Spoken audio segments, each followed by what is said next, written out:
अस्सलाम वालेकुम। दज्जाल के फितने से बचना कैसे है, इस पे अभी हमने कोई बात नहीं की। आज इस पे भी थोड़ी बात कर लेते हैं।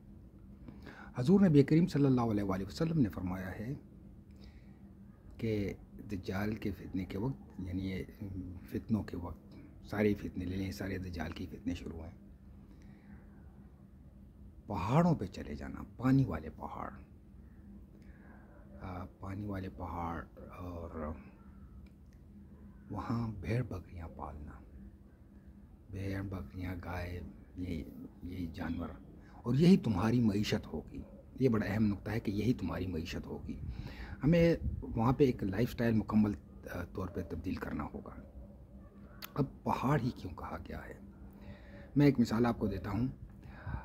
नागासाकी, हिरोशिमा और नागासाकी पे जो एटम बम फेंके गए थे, मैं उससे आपके इसकी मिसाल देता हूँ। हिरोशिमा पे जो बम फेंका गया था वो बहुत छोटा था, लेकिन तकरीबन 2.5 लाख लोग उसमें मारे गए थे। नागासाकी पे जो फेंका गया था वो बड़ा था, फैटमैन, और उसमें 50,000 लोग मरे थे। उसकी वजह ये कि नागासाकी जो है वो पहाड़ी जजीरा है, उसमें पहाड़ बहुत ज़्यादा हैं, तो इसलिए उसमें कैजुअलिटीज़ कम हुई। इसी तरह आपने देखा होगा कि पहाड़ों में चश्मे होते हैं, पहाड़ों में रात को मौसम ठंडा होता है, और पहाड़ों में पहाड़ के ओझल हो जाए तो मोबाइल के सिग्नल भी नहीं आते, कभी आ जाते हैं, कभी गायब हो जाते हैं। तो इस तरह जो कम्युनिकेशन की जो होंगी लो फ्रीक्वेंसी वेव्स वगैरह, वो पहाड़ों में नहीं पहुंचेंगी, इफ़ेक्ट नहीं करेंगी। दूसरा, अगर तबाहकुन किस्म के हमले होते हैं तो उससे भी महफूज रहेंगे। तीसरी सबसे बड़ी बात यह है कि दज्जाल के वक्त में जो फितना होगा वो पानी और ख़ुराक का होगा। जब दज्जाल के आने से पहले 1 साल मुकम्मल तौर पे बारिशें बंद हो जाएंगी, तो ज़मीन के अंदर जो पानी है वो लोग इस्तेमाल कर लेंगे, कुछ कैविटीज़ में चला जाएगा, और जब पानी नहीं होगा तो खुराक भी नहीं होगी, फसलें नहीं उगेंगी। तो दज्जाल के फितने में हमें जो काम करना है वो है, एक तो इन फितनों से अपने आप को बचाना, नंबर 2 अपने लिए खुराक और पानी का इंतज़ाम करना। तो जो लोग पहाड़ी इलाकों में गए हैं उनको पता होगा कि रात को मौसम ठंडा हो जाता है, तो रात को मौसम ठंडा होने की वजह से एटमॉस्फेयर से पानी हासिल किया जा सकता है। आपने देखा होगा कि जब थोड़ी सी बारिशें होती हैं, हम थोड़ी सी नमी होती है हवा में, तो एयर कंडीशनर के वो जो कितना उससे पानी निकलता है। तो इसी तरह अगर वहाँ पे बिजली ना भी हो तो जाली वगैरह लगा के, जैसे सहारा वगैरह में किया जाता है, बहुत से इलाकों में किया जाता है कि जाली वगैरह लगा के वो पानी हासिल करते हैं फ़िज़ा से, तो वो फ़िज़ा से पानी हासिल किया जा सकता है। दूसरा, अपनी खुराक का इंतज़ाम करना है। तो एक तो भेड़ बकरियाँ हो गई, दूसरा सब्जियां और गला जात तो चलेगा, हम कह लें कि हम सेव कर लेंगे ना, लेकिन ये भी मुमकिन नहीं है कि सारे लोग उसको सेव कर सकें। तो खुराक लाजमन उगानी पड़ेगी, सब्जियां उगानी पड़ेंगी, फल उगाने पड़ेंगे, तो उसके लिए भी पानी की ज़रूरत होगी।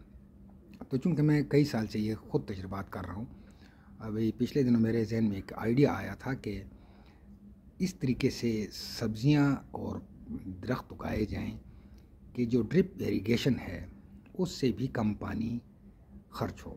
मतलब कि हम अगर पहाड़ों में चले भी जाएं तो वहाँ हम जो अपने घर के ज़रूरियात के लिए पानी इस्तेमाल करेंगे, फ़र्ज़ करें कम से कम पे भी आ जाते हैं, 200 लीटर एक घराना अगर पानी इस्तेमाल करता है, तो ये 200 लीटर जब अखराज होगा इस 200 लीटर पानी का, तो वो हम उन सब्ज़ियों को और फलों को दे सकते हैं। ये तरीका तो इंशाल्लाह ताला भी मेरी सब्ज़ियां लगी हुई हैं। अभी मैं आपको दिखाता हूँ कि मैं कैसे सालों से ये कर रहा हूँ तजर्बे, और ये स्किल सीख रहा हूँ जानवर पालने की और सब्ज़ियां उगाने की। तो ये मैं अभी इस वीडियो के एंड में थोड़ा 1-2 मिनट की वो वीडियो बनाऊँगा, लेकिन जब ये सब्ज़ियां अब ख़त्म हो जाएंगी सर्दी की, तो इंशाल्लाह मैं वीडियो बनाऊँगा जिसमें आपको वो तरीका बताऊंगा जिसमें कम से कम पानी पे, ड्रिप इरिगेशन से भी कम पानी पे हम सब्जियां और दरख्त कैसे उगा सकेंगे।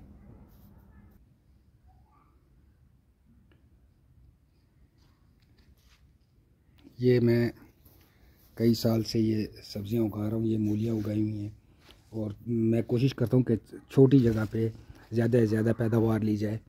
तो ये मूलियाँ उगाई हैं, ये लहसुन है और ये पालक है, ये गाजरें उगाई हैं और यहाँ पे फिर मूलियाँ और कुछ ये टमाटर के पौधे भी लगाए हैं, प्याज भी लगाया है, ये शलजम है, गाजरें आपने देख ली, ये भी मूलियाँ मैंने लगाई हैं, ये फूट पड़ी हैं और ये मटर भी लगाए हैं, हरी मिर्चें हैं, बैंगन हैं, ये हरी मिर्चें हैं और ये सरसों का साग है और ये फल पौधे भी लगाए हुए हैं काफ़ी सारे। तो इंशाअल्लाह ताला जब ये मौसम ठीक हो जाएगा, हमारा मतलब है कि गर्मी शुरू हो जाएगी, तो तब मैं इंशाअल्लाह वो तरीका बताऊंगा कि कम से कम पानी पे भी कैसे हम सब्ज़ियाँ उगा सकेंगे।